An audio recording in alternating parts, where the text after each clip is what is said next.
How's it going, YouTube lovers? This is the Eagle Boulder Animator. Welcome back to another Bird Brain Theory. And today, I am finally going to release the Bird Brain Theory video that I promised since my Venom Eagle Gaming video.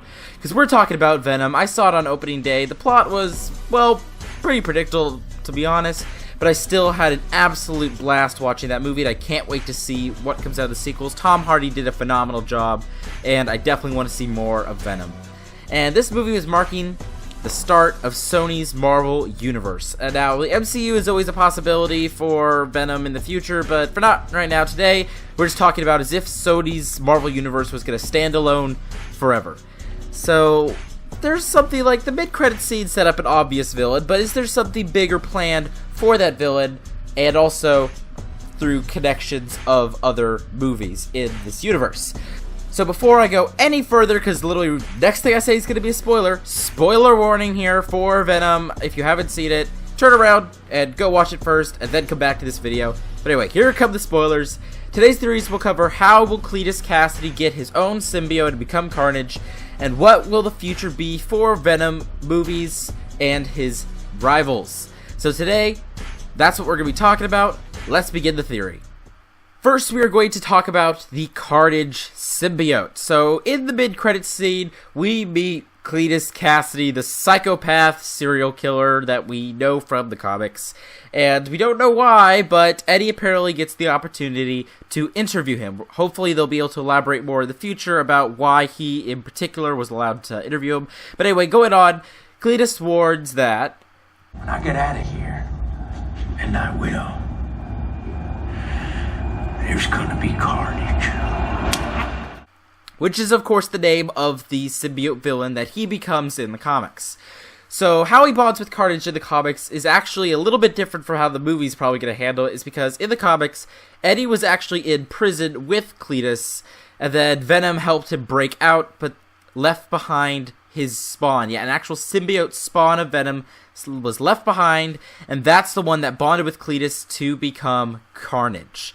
So there's different ways that they can handle this in the movie. The most likely ways that I see are either that a spawn is going to get left behind after this interview scene, the post-credit scene, which would be kind of weird for this to happen because Venom knows to stay back for this. This is a me thing. It is not a we thing. You got that? Hard. So I'm not sure why that would happen.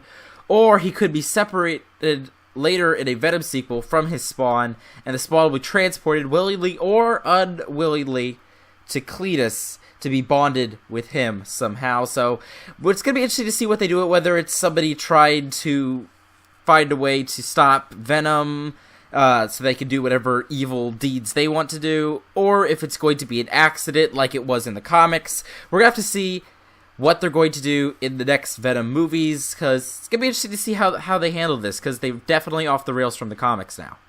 But anyway, that was that part of the theory, talking about this. It was a really quick one, because the next one's the big meat of the theory. That is talking about the next villain in the Venom franchise. So we know Carnage is coming. That is completely inevitable, and the mid-credit scene set that up. But the question to ask is, will Carnage actually be the antagonist in Venom 2, the direct sequel to this one?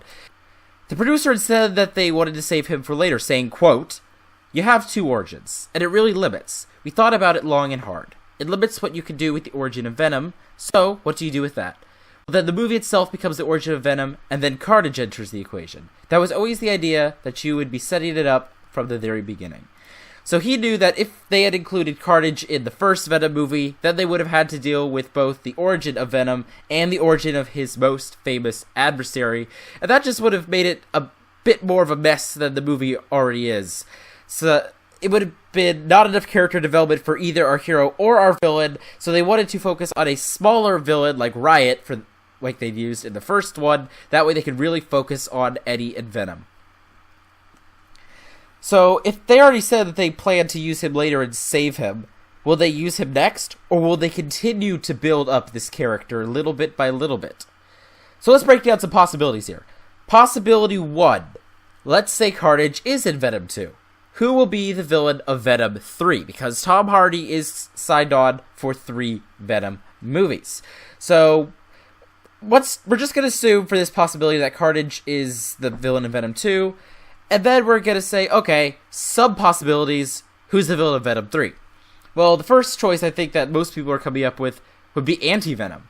He was created to be the perfect opposite of Venom. He's immune to fire and sound, unlike Venom, and he cures people, which basically takes away their powers and weakened even Spider-Man in the comics. Now, this would be kind of like an ultimate challenge for Eddie and Venom, going against their perfect opposite, who weakens them, and Anti-Venom is actually supposed to be the most powerful symbiote in the comics, even more powerful than Carnage ever was. So it would make sense if he was the climactic villain of this trilogy. But another option that could come up is the 5 symbiotes, the Symbiote Syndicate.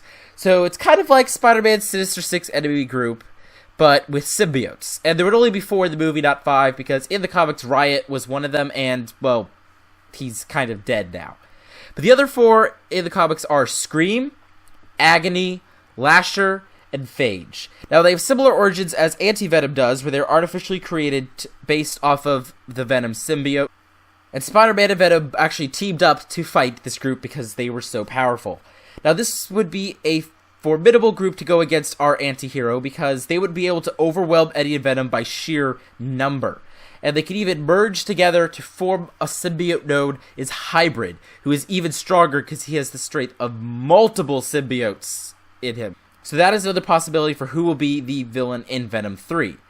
But you also have to consider, because Carnage is such a big enemy for Venom, will they use him in the sequel, or are they going to save him for the climactic event and use either Anti-Venom or the Symbiote Syndicate in Venom 2? Now, I did mention that Anti-Venom is the most powerful symbiote in the comics, but this is the movies we're talking about. Riot couldn't do the forming his hands into weapons in the comics. That was actually Carnage's deal. So they've already gone a little bit off the rails from the comics, so it'll be interesting to see whether Anti-Venom is as strong if they use him, or if they're going to make Carnage absolutely the most powerful, no matter who else they use in the movies. Now, there's another possibility I did want to bring up, which is kind of a fun, interesting one, is that Carnage is not going to be in Venom 2 or Venom 3. Now, hear me out on this one. He is going to fight Venom eventually. We know that is going to happen. But because we have Venom being the establishing character in Sony's cinematic universe for Marvel movies, maybe they're going to save Carnage for an Avengers-style team-up, kind of like how Loki was used as the villain in Avengers. So, Sony is already setting up their own Marvel universe. I mean, Morbius, the Living Vampire, just got greenlit. And they've also teased movies for Black Cat and Silver Sable and even Kraven, and they have hundreds of characters that they can use for their own movies. So maybe they can have where Carnage is just too dangerous and too powerful for one character to fight, and we're going to have them all team up to bring down this monster.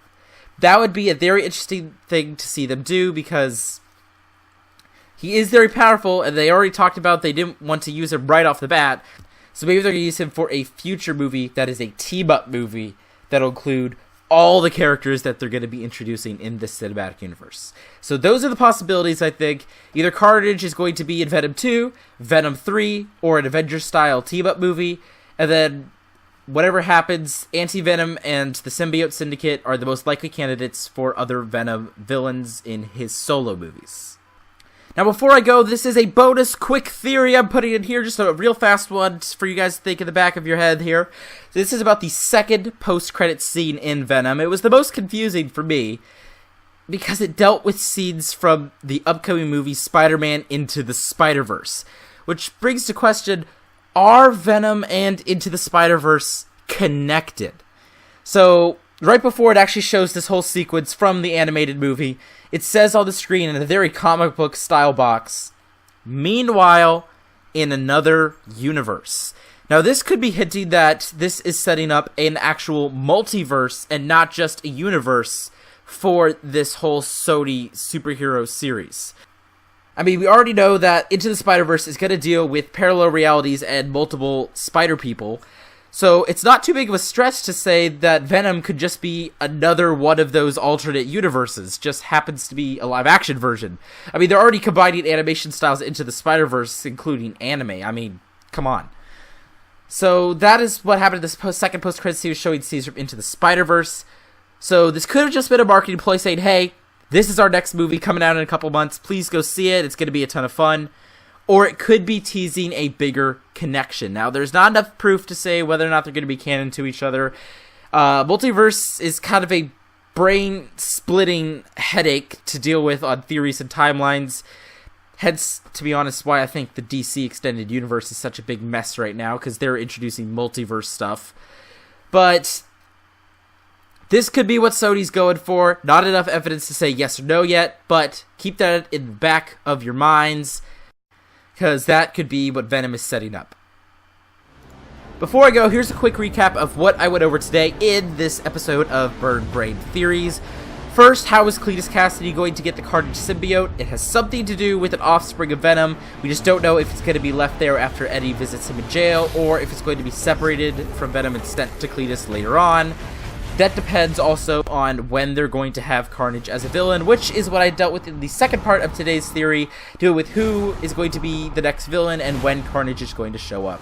Possibilities for him are either in Venom 2, Venom 3, or in a team-up movie with the other Sonyverse characters. And then for Venom 2 and 3, possible villains to fill in those spots would be Anti-Venom, and possibly the Symbiote Syndicate with the remaining 4 members that haven't already been used. And then my bonus quick theory about are Venom and Into the Spider-Verse connected. That is going to be interesting to see what they do with that in the future, but we don't have any more information. We're going to have to wait until more movies are released. I mean, there's no confirmed release dates actually for anything yet, not even for the next one, which is going to be Morbius the Living Vampire. So we're just going to have to wait when more information comes out. Please let me know what you think about this theories and input your own thoughts in the comment section down below. What do you think is going to happen next in Sony's Marvel Universe, and how do you think it will all connect? So anyway, hope you all enjoyed today's video. Please drop a like and leave a comment down below if you did, and don't forget to subscribe if you haven't already. And I will see you all on the next one. And never forget, we